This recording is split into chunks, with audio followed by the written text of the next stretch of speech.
Some of the stuff that's in academia and hardcore now, they're getting pushed into that in K through 12. So that's why I'm curious how you're going to make a culture on campus that is going to push back on that when they've been taught it in K through 12 at this point.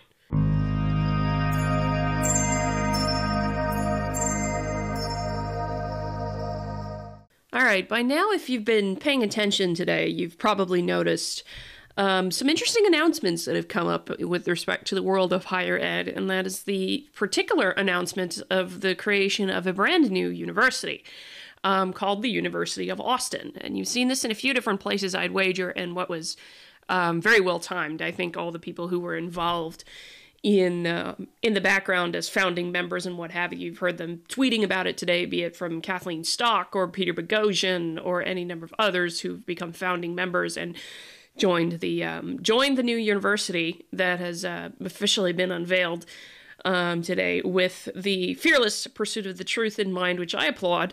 And so I've got a few articles here and a couple of them from different folks who are involved. And I think from one other person who's written about it, who is, I don't think he's a member, but I'm not 100% sure on that. But there were a few articles that appeared a few different places today, and I think it was very well coordinated that way.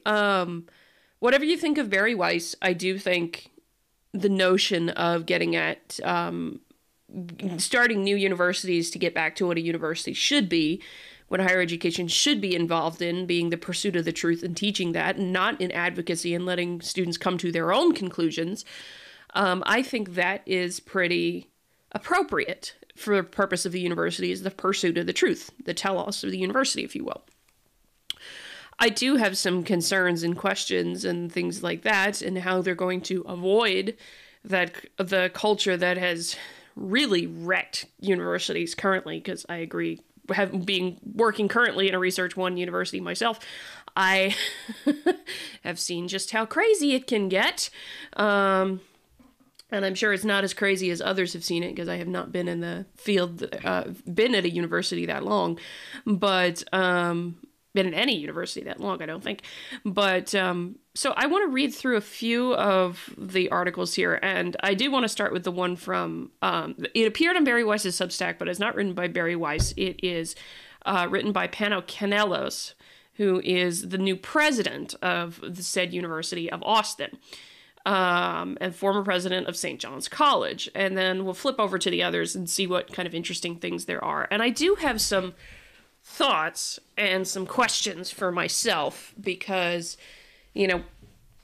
I have been interested in, where would I go next from where I am currently, and thinking about where can I go, what university could I go to do research and not have it be bothered perhaps by some of the administrative things, some of the woke nonsense, actually get back to being able to pursue the truth without being worried about, who am I going to upset, or who's, basically my opinions regarding DEI should not matter at a university. That's what I want to know here with this. So let's see. We can't wait for universities to fix themselves, so we're starting a new one. Pano Canelos. So much is broken in America, but higher education might be the most fractured institution of them all. There is a gaping chasm between the promise and the reality of higher education. Yale's motto is Lux et Veritas, light and truth. Harvard proclaims Veritas. Young men and women of Stanford are told De Luft die Freiheit weit. I butchered the pronunciation. The wind of freedom blows. These are soaring words, but in these top schools and so many others, can we actually claim that the pursuit of the truth, once the central purpose of a university, remains the highest virtue? Do we honestly believe that the crucial means to that end, freedom of inquiry and civil discourse, prevail when a liberalism has become a pervasive feature of campus life? The numbers tell the story as well as any anecdote you've read in the headlines or heard within your own circles. Nearly a quarter of American academics in social sciences or humanities endorse ousting a colleague for having a wrong opinion about hot-button issues such as immigration or gender differences. Over a third of conservative academics and PhD students say they have been threatened with disciplinary actions for their views. I know which one that is.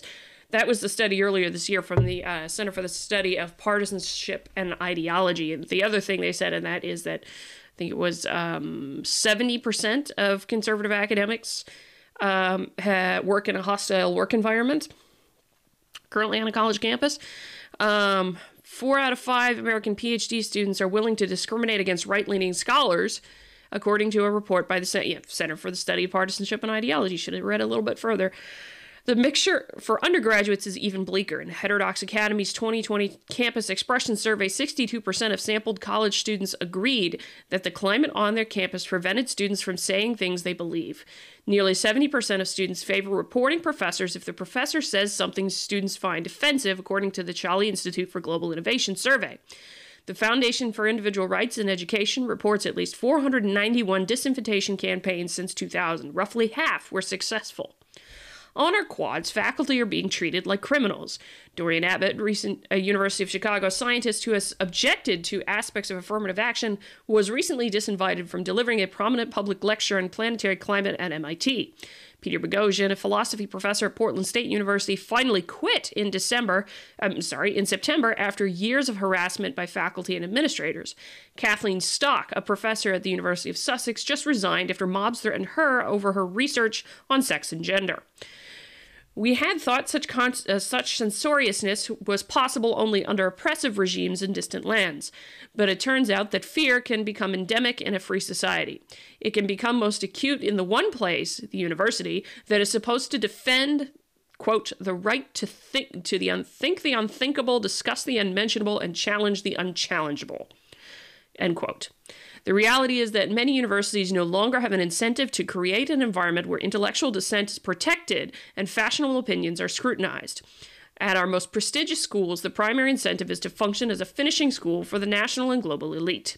Amidst the brick and ivy, these students entertain ever more inaccessible theories, while often just blocks away, their neighbors figure out how to scratch out a living.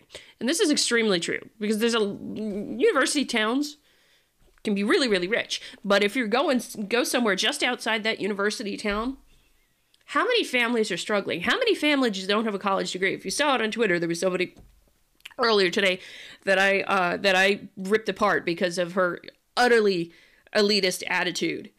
I only know how to talk to college-educated people. How do I talk to these non-college-educated people? And in the prior tweet, just completely denigrated all the non-college-educated people. Don't do that. And you wonder why? I can add something else to this because I think it was in 2018. I was looking this up the other day. In 2018, it was a Gallup survey that found that less than half of Americans in 2018, for the first time in history, less than half of Americans trusted higher education, had trust and confidence in institutions of higher education. So that's one thing. That's an immediate question that came to my mind when I was reading this. How are you, as a new university, going to improve how are you going to get Americans to trust you? Because at this point, less than half of Americans do. There's something I would love to see for whatever this university is going to be and what it will do. The priority at most other institutions is simply to avoid financial collapse. They are in a desperate contest to attract a dwindling number of students who are less and less capable of paying skyrocketing tuition. Over the last 3 decades, the cost of a degree from a 4-year private college has nearly doubled. The cost of a degree from a public university nearly tripled. The nation's students owe $1.7 trillion in student loans. One thing I would say about that with respect to the student loan debt, I don't support canceling student loan debt. And the reason for that is you consciously made a choice to go to college. You made that choice. Consequences and all, you made that choice, you need to pay it off. The one thing that I think should be done, for one thing, is you make colleges the co-signers to the loans, so they have an incentive to make sure those students get jobs so they can pay off that loans. But you also should make it possible for student loan debt to be rolled into bankruptcy protection, because right now it's not. Student loan debt is not wiped away if you declare bankruptcy. So that's one thing that needs to be fixed really quickly. And to what end? Nearly 40% of those who pursue a college degree do not attain one. We should let that sink in. I'll read it again so it does sink in. Nearly 40% of those who pursue a college degree do not attain one. Higher education fails 4 in 10 of its students. A system that so brazenly attracts so much from so many without delivering on its basic promises is overdue for a reckoning. Hold on. This is something I found a problem with. I saw a video the other day and I made a point to say this. Feeling good about something doesn't necessarily mean you do good at something. And that is unfortunately the way K through 12 is trending. It's all about feelings. It's all about feeling good. It's not about getting it right or knowing that you'll get it right. I want to see excellence. I don't want to see just the pursuit of the truth with this new university. I want to see the pursuit of excellence, of damn good quality. You know, extremely good quality, excellence. I want students that'll be cranking out of there that can run around everybody else in the world and be some of the most brilliant thinkers, engineers, scientists, chemists. That's what I want to see out of this new university. I want to see that really badly as a return to excellence, not just a pursuit of the truth. The fearless pursuit of the truth is the primary thing, yes, but a return to excellence. The warped incentives of higher education, prestige, or survival mean that an increasing proportion of tuition dollars are spent on administration rather than instruction. Universities now aim to attract and retain students through client-driven student experiences, from trivial entertainment to emotional support to luxury amenities. None of that stuff matters when it comes to the real world and the job. In fact, many universities are doing extremely well at providing students with everything they need. Everything that is, except intellectual grit. Now, you may get to my other question. Anyway, it's not just that we are failing students as individuals, we are failing the nation. Our democracy is faltering in significant part because our educational system has become illiberal and is producing citizens and leaders who are incapable and unwilling to participate in the core activity of democratic governance. For one thing, this is a constitutional republic. Just note a point, the U.S. is a constitutional republic.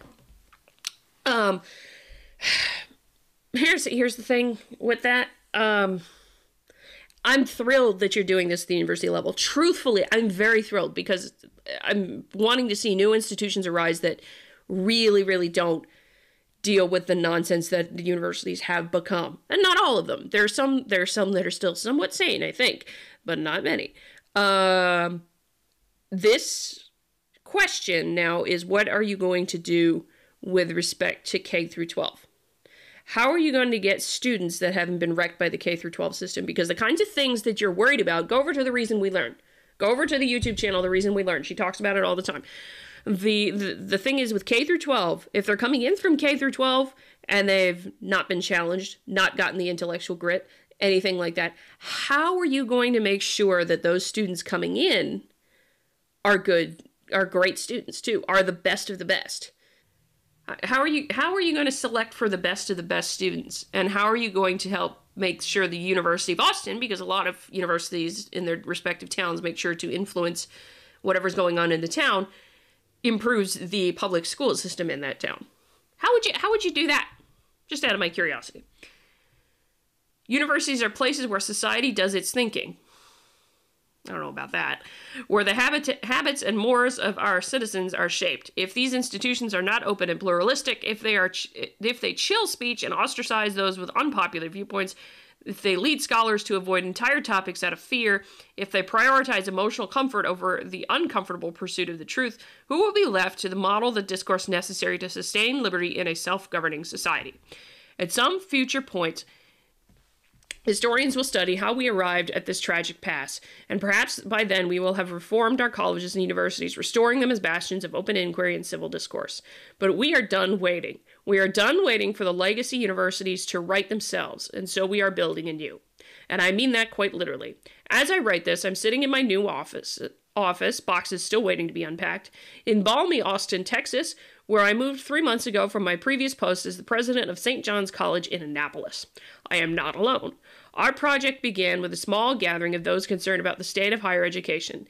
Neil Ferguson, Barry Weiss, Heather Haying, John Lonsdale, Arthur Brooks, and I, and we have since been joined by many others, including the brave professors mentioned above, Kathleen Stock, Dorian Abbott, and Peter Boghossian.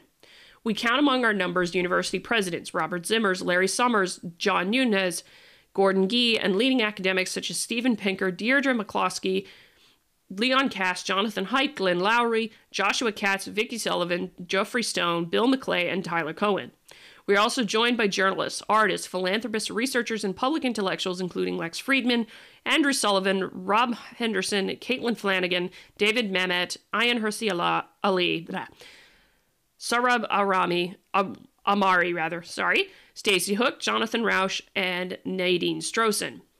We are a dedicated crew that grows by the day. Our backgrounds and experiences are diverse. Our political views differ. What unites us is a common dismay at the state of modern academia and a recognition that we can no longer wait for the cavalry, and so we must be the cavalry. It will surely seem retro, perhaps even countercultural, in an era of massive open online courses and distance learning to build an actual school in an actual building with as few screens as possible. I actually kind of agree with that idea, but then again, my research work kind of requires me looking at a screen because I deal with computer models. But sometimes there is a wisdom in things that have endured. The university as we know it today is an institution that originated in 11th century Europe. The fact that there have been universities for nearly 1,000 years, despite all the extraordinary changes in the nature of knowledge and communications technology in that time, tells us something important. We believe human beings think and learn better when they are gathered in dedicated locations, where they are to some extent insulated from the quotidian struggle to make ends meet, and where there is no fundamental distinction between those who teach and those who learn beyond the extent of their knowledge and wisdom. Okay, I want to stop right there for a second, because that elicits another question from me. How then, because remember what I said before I got into an argument, I started telling somebody off on Twitter for the elitist thing. I've said this before, and I did this whole video on my channel on the public trust in scientists and why people don't. And one of the reasons for that is because of the ivory tower, of being locked in the ivory tower and just intellectualizing and looking down on people from that ivory tower. It's very arrogant, it's very smug, and that doesn't help with the rebuilding of trust that needs to happen with respect to higher education and just experts in general. So how are you going to do that when you're going back to the old model? Which is to say, how are you going to teach people that just because they're getting an advanced degree, that doesn't make them any better than anybody else? And that they should practice intellectual humility and a bit of empathy still at the same time. Just a thought, because that's the one thing that concerns me, is that one of the benefits of the center that I'm in, or the place that I work, at the university I work, is that, you have to interact with people who are not you all the time, with no college degree or with much lesser college education than I have or anything along that line. And so I get out of that ivory tower a lot. And particularly now, since I'm doing more on locals and different locals communities and what have you, I get way away from that ivory tower. And I'm thankful for it because it reminds me to be very human. So how are you going to make sure your students know that also? Question. We believe the purpose of education is not simply employment, but human flourishing, which includes meaningful employment. We are therefore also reconceiving the relationship between a liberal education and the demands of our dynamic and fluid professional world. Okay, maybe you'll get what I'm asking. Our rigorous curriculum will be the first designed in partnership not only with great teachers, but also society's great doers, founders of daring ventures, dissidents who have stood up to authoritarianism, pioneers in tech, and the leading lights in engineering and the natural sciences. Our students will be exposed to the deepest wisdom of civilization and learn to encounter works not as dead traditions, but as fierce contests of timeless significance that help human beings distinguish between what is true and false, good and bad, beautiful and ugly. Students will come to see such open inquiry as a lifetime activity that demands of them a brave, sometimes discomforting search for enduring truths. The core purpose, the intrepid pursuit of the truth, has been the heart of education since Plato founded his academy in 387 BC. Reviving it would produce a resilient, or anti-fragile, cohort with exceptional capacity to think fearlessly, nimbly, and inventively. Such graduates will be the future leaders best prepared to address humanity's challenges. An education rooted in the pursuit of the truth is the antidote to the kind of ignorance and incivility that is everywhere around us. As Frederick Douglass proclaimed, quote, "Education means emancipation. It means light and liberty. It means uplifting the soul of man into the glorious light of truth, the light only by which men can be free." We expect to face significant resistance in this project. There are networks of donors, foundations, and activists that uphold and promote the status quo. There are parents who expect the status quo. There are students who demand it, along with even greater restrictions on academic freedom. There are administrators and professors who will feel threatened by any disruption to the system. We welcome their opprobrium. Not a word I've heard before.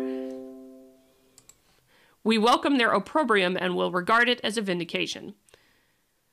To the rest, to those of you who share our sense that something fundamental is broken, we ask that you join us in our effort to renew higher education.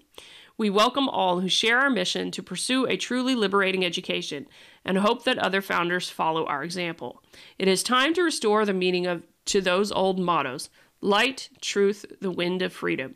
You will find all three at our new university in Austin. Learn more about the University of Austin.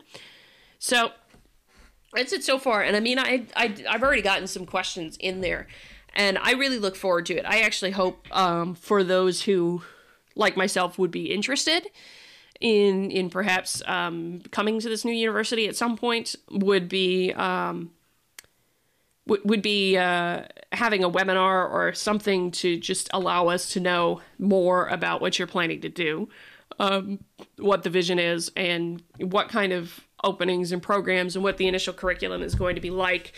I'd have to think about it because,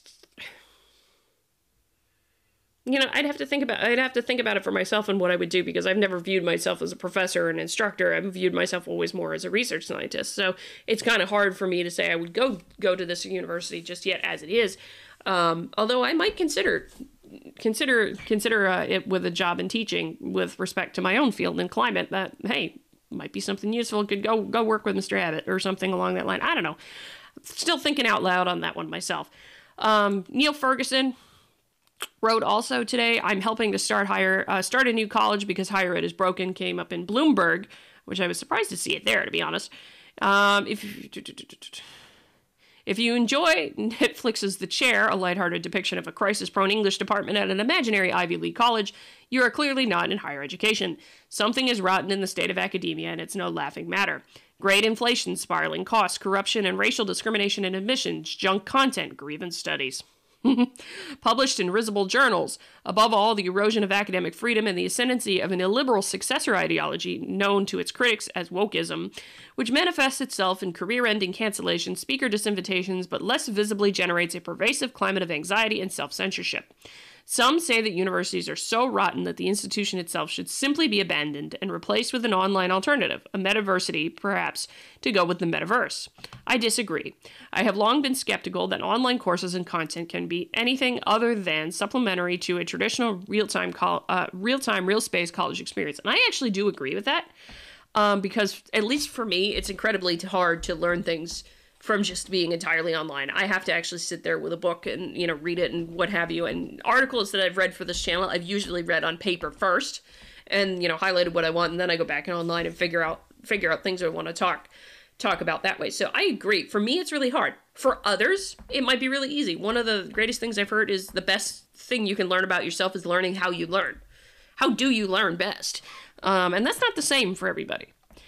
However, having taught at several, including Cambridge, Oxford, New York University, and Harvard, I have also come to doubt that the existing universities can be swiftly cured of their current pathologies. That is why this week I am announcing I am one of the group of people announcing the founding of a new university, indeed a new kind of university, the University of Austin. The founders of this university are a diverse group in terms of our backgrounds and our experiences, though doubtless not diverse enough for some. Our political views also differ. To quote our founding president, Pano Canelos, quote, what unites us is a common dismay at the state of modern academia and a belief that it is time for something new. There is no need to imagine a mythical golden age. The original universities were religious institutions as committed to orthodoxy and as hostile to heresy as today's woke seminaries. Ow! That wasn't going to be quite that harsh for the university, but wow. In the wake of the Reformation, the scientific revolution, scholars gradually became less like clergymen, but until the 20th century, their students were essentially gentlemen who owed their admission as much to inherited status as to intellectual ability. Many of the great intellectual breakthroughs of the Enlightenment were achieved off campus. Only from the 19th century did academia become truly secularized and professional, with the decline of religious requirements, the rise of preeminence of the natural sciences, and the spread of the German system of academic promotion from doctorate up in steps to full professorship. and the proliferation of scholarly journals based on peer review. Yet the same German universities that led the world in so many fields around 1900 became enthusiastic helpmeets of the Nazis in ways that revealed the perils of an amoral scholarship decoupled from Christian ethics and too closely connected to the state. Even the institutions with the most sustained records of excellence, Oxford and Cambridge, have had prolonged periods of torpor. F.M. Cornford could mock the inherent conservatism of Oxbridge politics in his Microcosmographia Academia in 1908. When Malcolm Bradbury wrote his satirical novel The History Man in 1975, universities everywhere were still predominantly white, male, and middle class. The process whereby college education became more widely available to women, to the working class, to racial minorities has been slow and remains incomplete. Meanwhile, there have been complaints about the adverse consequences of this process in American universities since Alan Bloom's Closing of the American Mind, which was published in 1987. Nevertheless, there has been much has been achieved by the later years of the 20th century. There was a general agreement that the central purpose of a university was the pursuit of the truth. Think of Harvard's Latin motto, Veritas. And that the crucial means of that end were freedom of conscience, thought, speech, and publication.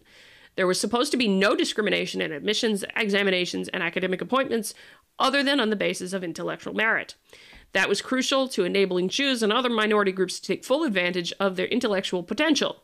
It was understood that professors were awarded tenure principally to preserve academic freedom so that they might dare to think, Immanuel Kant's great imperative, semper aude, without fear of being fired.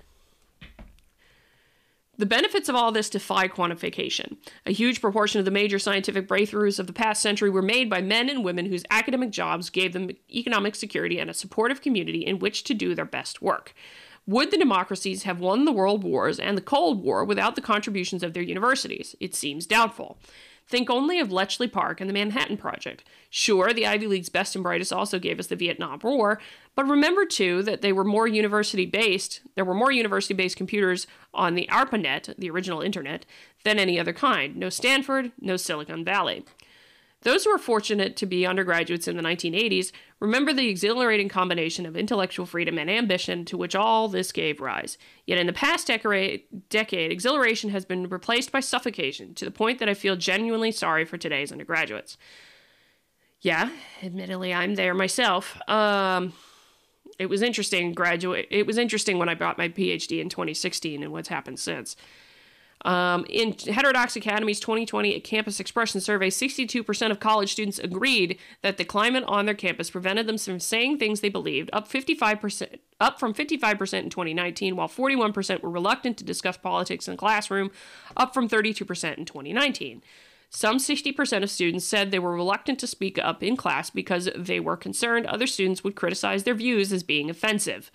Such anxieties are far from groundless. According to a nationwide survey of 1,000 undergraduates by the Charlie Institute for Global Innovation, 85% of self-described liberal students would report a professor to the university if the professor said something that they found offensive, while 76% would report another student. This is a problem for random things that are offensive. In a study published in March entitled Academic Freedom in Crisis, Punishment, Political Discrimination, and Self-Censorship, the Center for the Study of Partisanship and Ideology showed that academic freedom is under attack not only in the U.S., but also in the UK and Canada. That's the other thing I was trying to cite from the other article. 3/4 of conservative American and British academics in the social sciences and humanities said there is a hostile climate for their beliefs in their department. This compares to 5% among left-wing faculty in the U.S. That's not the most okay. Again, one can understand why. Younger academics are especially likely to support dismissal of a colleague who has made some heretical utterance, with 40% of American social sciences and humanities professors under the age of 40 supporting at least one of 4 hypothetical dismissal campaigns. PhD students are even more intolerant than other young academics. 55% of American PhD students under 40 supported at least one hypothetical dismissal campaign. High-profile deployments and dismissals get the attention, the author of the report conclude, but, quote, far more pervasive threats to academic freedom stem from fears of A, cancellation, threats to one's job or reputation, and political discrimination. These are not unfounded fears. I don't think I'm going to read through all of this article. Hold on a second. Yeah, I'm not going to read through the whole thing. This is a very long article, actually, what he's written here. and so I'll read this one last paragraph just because I started it, but I encourage you to go read it. These are not unfounded fears. The number of scholars targeted for their speech has risen dramatically since 2015, according to research by the Foundation for Individual Rights in Education. FIRE has logged 426 incidents since 2015. Under 3/4 of them resulted in some kind of sanction, including an investigation, a loan, or voluntary resignation against the scholar. Such efforts to restrict free speech usually originate with progressive students groups, but often find support from left-leaning faculty members who are encouraged by college administrators who tend, as Sam Adams of Sarah Lawrence College demonstrated at his own and as his own subsequent experience confirmed, to be even further left to the left than professors. There are also attacks on academic freedom from the right, which FIRE challenges, with a growing number of Republicans calling for bans on critical race theory. I feel that illiberalism is metastasizing. A lot of those bills banning critical race theory have been very maligned. Very, very maligned. That is the thing in this. They've been taught that you're not allowed to teach history, you're not allowed to do this, you're not allowed to do that. No. None of those critical race theory bills, none of the proponents of those bills are advocating banning teaching about history. The idea is that you should be banning teaching that one race is an oppressor and one race is not. One race is oppressor, another race is oppressed. You should be banning teaching that to students and making them think that. That is what we're more concerned about. That's what the bans are about. Not about stopping people from speaking or expressing their opinion. That's not the issue. But you cannot teach as fact that white people are oppressed and other people are oppressors. That's what the bans are about. The other article I saw was just from the City Journal. Again, I'll link all these in the description, so I don't want to necessarily dwell on this here, but I think this one's shorter, so we can actually read the whole thing. A few years ago, I'm told, the president of Dartmouth College remarked to a professor that, quote, "We have to get out of the knowledge game. Mission accomplished. The self-destruction of the American university, its repudiation of education, the core business of universities since their inception a millennium ago is well underway. But American higher education got some rare good news today with the establishment of the University of Austin. Pano Canellis, who formerly headed St. John's College in Annapolis, will be the university's president. Canellis maintains that all education is either liberal or illiberal. If it is illiberal, it isn't even education." That actually is somewhat contradictory, because if you're saying this and then you're saying illiberal isn't even education, then education is liberal. Anyway, Plato's Republic makes this clear. Before we are educated, Plato famously teaches, we resemble prisoners chained to the bottom of the cave, watching shadows play across a wall. We trust the shadows and the stories they tell because they are the only things we know. We have no idea that they are cast by unseen puppeteers competing for power and wealth, much less that higher realms of truth and existence lie above and beyond us. So this has to do with Plato's allegory of the cave. You can look that one up. Education, from the Latin educere, to lead out or bring up, liberates us from the shackles of ignorance and leads us to the light and warmth of reality. It makes us capable, as St. John Henry Newman wrote in The Idea of the University, of forming an, quote, instinctive just estimate of things as they pass before us. But today's universities are hell-bent on leading students down, not up. Everything is domination and servitude, power and oppression. The cave is all that exists. In the dim and pervasive light of critical theory and intersectionality, everything appears small, flat, and gray. Heroism is toxic masculinity. Mathematics and English are instruments of racial oppression. Interpretive charity and intellectual humility, once cardinal academic virtues, are now as dispensable as Greek and Latin are for classic majors at Princeton, or Shakespeare and Chaucer for English majors at Yale. Enter UATX. As our elite universities sink in the muck of activism, demands increases for genuine teaching and learning, the supply is growing of good professors who have left or been pushed out of dying institutions. Many, including me, have argued that the time is ripe to start a new university. The master plan for UATX describes it as, quote, committed to open inquiry, freedom of conscience, and civil discourse, and, quote, fiercely independent, financially, intellectually, and politically. And that does lead me another question for UAT Austin, because one of the big ways that you end up driving up tuition is because the government will keep paying those loans for students, will keep giving out those loans for students, and ultimately pay the bills there. So I really wish a lot of the student loan programs from the government would stop. It draws inspiration from Yale's 1974 Woodward Report with its defense of, quote, the right to think the unthinkable, discuss the unmentionable, and challenge the unchallengeable. There it is again. Talk is cheap, but Canelo's plan is serious. UATX is backed by distinguished and independent minds. Canelo's founding team includes historian Neil Ferguson, journalist Barry Weiss, evolutionary biologist Heather Haying, and investor Joe Lonsdale. The advisory board includes Ayaan Hirsi Ali, Arthur Brooks, Steven Pinker, Nadine Strossen, Glenn Lowry, Jonathan Haidt, David Mamet, Wilford McClay, and Leon Klass, among other big names. 10 founding faculty fellows will, quote, actively participate in curricular and institutional planning and design. The first three, Hirsi Ali and philosophers Boghossian and Kathleen Stock, have already been named. This group is long on courage. Hirsi Ali lives under threat of death from Islamists, while Weiss, Haying, Boghossian, and Stock resigned their positions at the New York Times, Evergreen State College, Portland State University, and University of Sussex, respectively, after weathering sustained and vicious attacks by their colleagues and students. UATX will introduce a forbidden courses program next summer. Possible topics include, quote, is our national security state authoritarian? What are the limits of free speech? And is gender socially constructed? An entrepreneurship and leadership master's program will launch in 2022, and an undergraduate college featuring an intensive liberal arts curriculum and Oxford-style instruction with small tutorials and college-wide lectures is slated for 2024. If UATX flourishes, its success could lead to the founding of more such institutions and perhaps even to the resurrection of higher education in the United States. Let us hope it thrives. I do agree with that. I do hope and wish it very much success because I do think new universities are needed. I will be very curious, actually. I will be looking into the University of Austin myself in a bit more depth, just to see what kind of things they're thinking about doing on the physical sciences side. I'm kind of curious about that. I will be very interested to see how this goes. I will be very, very interested to see how this goes. And you know what? One of the things I want to do is I don't have enough of the experience to do it myself, but I would love to see them do good philosophy of science classes to get into things like what are the normative principles of science? Why are they good things?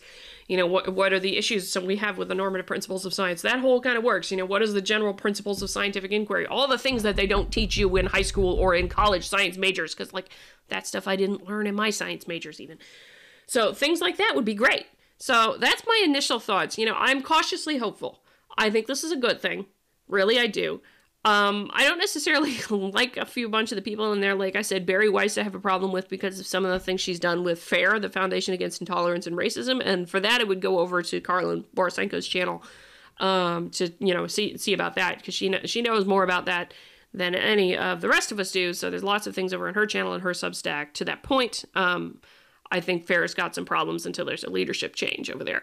And I hope that this truly gets back to what a university should be. Pursuing the truth, no political advocacy, one way or the other. And I would like to know how you're going to make that happen in campus culture. How are you going to bring that to life in campus culture so that students aren't suddenly...